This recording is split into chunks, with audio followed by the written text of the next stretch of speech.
నిరీక్షణ prayer house మరియు centres సంఘముల తరపున ప్రభువైన యేసుక్రీస్తు నామంలో మీ అందరికీ నా వందనములు. ఈరోజు దేవుని వాగ్దానం యెహోషువ గ్రంథం 1వ అధ్యాయం 9వ వచనం. నీవు నడుచు మార్గం అంతటిలో నీ దేవుడైన యెహోవా నీకు తోడైయుండును.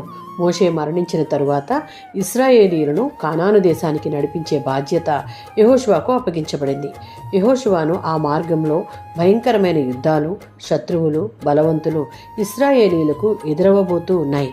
ఆ సందర్భంలో దేవుడు యెహోషువకు భయపడవద్దు, నీవు నడుచు మార్గం అంతటిలో నీకు తోడై ఉంటాను అని వాగ్దానం చేశాడు. మత్తయి సువార్త 28వ అధ్యాయం 20వ వచనం. విశ్వాసులు ఎక్కడికి వెళ్ళినా దేవుడు వారితో ఉన్నాడన్నటువంటి వాగ్దానం చేస్తాడు. దేవుని యొక్క ఉనికి మనకు బలాన్ని ఇస్తుంది. 2 తిమోతి పత్రిక 1వ అధ్యాయం 7వ వచనం.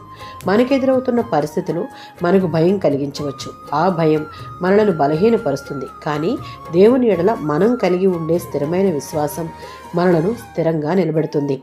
దేవుని ఆజ్ఞ ప్రకారం నడుచుటకు విధేయత చూపి ఆ ప్రకారం నడిచేవారు ధైర్యంగా నిలబడతారు. 23వ సంకీర్తన 4వ చరణం. కష్టకాలంలో శత్రువుల మధ్యలోనూ దేవుడు మనతో కూడా ఉన్నాడనే నమ్మకం కలిగి ఉంటే మనకు శాంతి, సమాధానం కలుగుతుంది. మన జీవితంలో క్రొత్త బాధ్యతలు, కష్టాలు వచ్చినప్పుడు దేవుని వాగ్దానాన్ని గుర్తుంచుకోవాలి.